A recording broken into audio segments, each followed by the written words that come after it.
Merci beaucoup.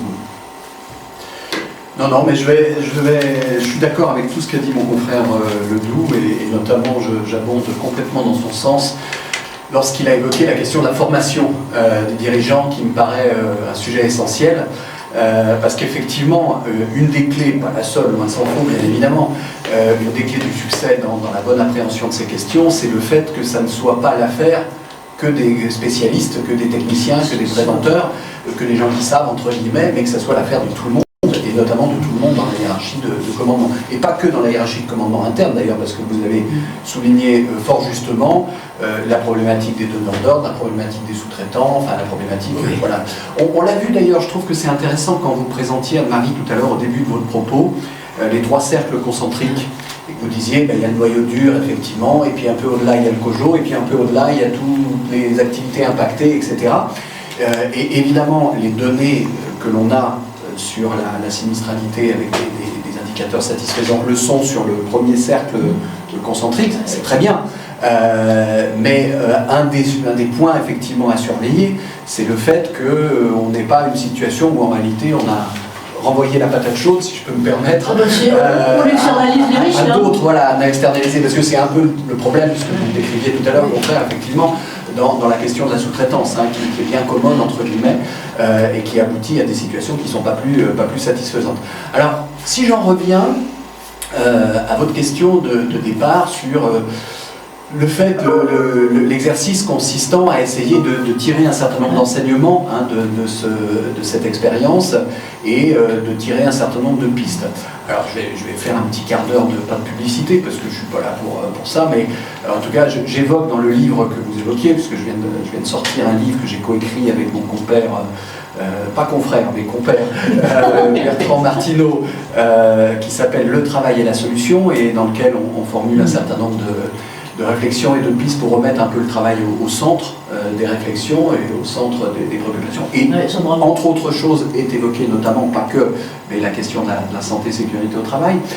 Moi j'ai envie de partager votre optimisme, d'apporter un élément de nuance peut-être sur la question des accidents mortels, puisque vous avez cité, je ne sais plus qui a cité le chiffre de 810, je ne sais plus si c'est voilà, qui est exact évidemment et qui est trop élevé, mais j'ai envie de dire qu'il faut, et on avait eu d'ailleurs une intervention il y a quelques mois ici même, sur la question des éléments de benchmark. On souffre de l'impossibilité malheureusement de faire des vrais benchmarks parce qu'on a des manières de calculer différentes d'un pays à l'autre. C'est-à-dire est considéré comme accident mortel chez nous, ce qui ne va pas être considéré comme accident mortel, par exemple en Italie ou ailleurs. Et donc les comparaisons, la littérature qu'on peut voir des fois sur le sujet en disant oui mais en France on n'est pas bon parce que par rapport aux Italiens, par rapport à ceci, par rapport à cela, il faut la prendre avec beaucoup de pincettes, parce qu'évidemment on compare des choux et des carottes, c'est-à-dire on compare des choses qui ne sont pas comparables parce qu'on ne compte pas de la même manière. Alors ça ne veut pas dire que tout va bien dans le meilleur des mondes, bien évidemment, ce n'est pas le sens de mon propos.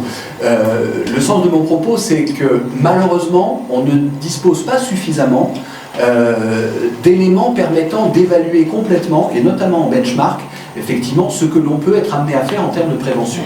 Donc c'est peut-être une première piste de travail sur laquelle il faudrait pouvoir avancer, c'est se doter plus encore de la capacité d'évaluer ce que nous-mêmes faisons et ce que nous faisons de manière comparée avec d'autres. Alors c'est un gros chantier, c'est quelque chose d'assez important, mais je pense que ça serait riche d'enseignements. Ensuite, deuxième élément, qu'est-ce qui fait, alors je ne pense pas qu'on ait une réponse ferme et définitive, ça serait trop simple bien évidemment, mais qu'est-ce qui fait qu'on a réussi, quelle est la chose qui fait qu'on a réussi à diviser de manière assez drastique la sinistralité. Moi j'ai envie de formuler une hypothèse qui est de considérer qu'on a fonctionné en mode projet. On a fonctionné en mode projet, c'est-à-dire on a fonctionné en mettant en tension un certain nombre d'acteurs, se sachant regarder et se sachant surveiller d'une certaine manière dans un cadre contraint. Et ça, c'est sans doute un enseignement intéressant. Vous savez, j'ai lu de la littérature sur toute autre chose qui était le fait qu'au moment des JO, on a été capable de déroger à telle norme et que donc on a été efficace. C'est vrai aussi. Et le sens du propos de ceux qui mettaient ça en avant, c'était de dire, bah, si on l'a fait pour les JO, pourquoi est-ce qu'on raisonne en mode dérogatoire, et que sur les sujets où on a mis de côté une norme qui était gênante, et où ça s'est avéré plus efficace, on ne peut pas le faire aussi dans d'autres domaines. Mais j'ai envie de dire un peu la même chose dans un autre domaine, dans ce cas-là, c'est-à-dire si on a été capable de fonctionner en mise en tension, en mode projet, et en faisant en sorte qu'un certain nombre d'acteurs, dans le cadre d'un projet, se sachent regarder sur un gros projet national, d'intérêt national pour tout le monde, les JO, pourquoi ne serait-on pas capable de le reproduire à une échelle beaucoup plus micro, on va dire, hein, sur des territoires, lorsqu'on identifie d'une certaine manière des projets de nature beaucoup plus modeste, bien évidemment, mais je pense que c'est intéressant, parce que ça appelle quoi? Ça appelle bien évidemment, et vous l'avez évoqué tout à l'heure, les leviers classiques de prévention qui existent, mais ça appelle à cerner, on va dire, le sujet à travers d'autres leviers. Vous avez parlé du levier de la commande publique, on pourrait parler du levier de l'image, du levier de la coopération entre acteurs, du levier commercial, tout bêtement, basiquement, entre les différents acteurs, etc., etc. Je pourrais évoquer aussi quelque chose que j'évoquerai tout à l'heure, qui est la question de la certification. Vous savez, en matière, dans un domaine qui n'a rien à voir, qui est le domaine de la formation professionnelle, on a quelque chose qui s'appelle Calliope. Calliope, c'est une certification qualité en matière de formation professionnelle. Si vous n'êtes pas certifié Calliope, vous ne pouvez pas proposer des formations qui bénéficient de fonds publics. Pourquoi ne réfléchirait-on pas, en matière de santé au travail, à des mécanismes qui permettent, il ne s'agit évidemment pas de se substituer à personne, à quoi que ce soit, etc. Mais à des mécanismes qui pourraient aussi, par exemple, s'appuyer sur des processus de certification. Dans ce cadre-là, par exemple, ça peut être un levier intéressant. C'est quelque chose qui avait été étudié par le CESE il y a quelques années. Le CESE avait rendu un avis sur la question, sur la place de la certification en matière de prévention des risques et de santé au travail. C'est quelque chose que je mets sur la table, hein, c'est quelque chose qui me paraîtrait intéressant de regarder.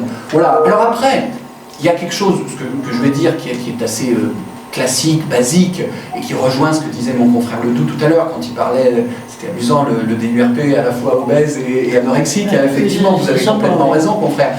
Une des difficultés du DURP, et vous l'avez dit, madame, tout à l'heure, c'est que c'est souvent perçu comme un pinceau administratif, alors que c'est tout sauf ça.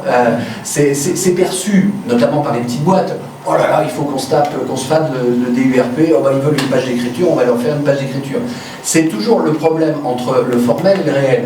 C'est-à-dire, est-ce que ce que je veux, c'est qu'on me fasse une page d'écriture? Non, c'est pas ce que je veux. Parce que si on me fait une page d'écriture et puis qu'après on s'en lave les mains, on n'est pas avancé. Certes, on aura une page ou deux pages, enfin j'en sais rien, ou des pages. On aura rempli une obligation formelle, mais en réalité, on sera passé à côté de l'esprit, de la réalité, de ce qu'on vise à travers la démarche de DURP. La DURP, avant d'être un document, c'est une démarche. C'est une démarche d'évaluation qui doit normalement impliquer tout le monde. Et on en revient du coup à ce qu'on disait tout à l'heure sur la différence entre un exercice en mode projet, entre la mise en tension d'un ensemble d'acteurs et puis le fait d'avoir un écrit, quelque chose, voilà. Alors, ça pose une autre question qui est quasi philosophique. Hein. C'est la question...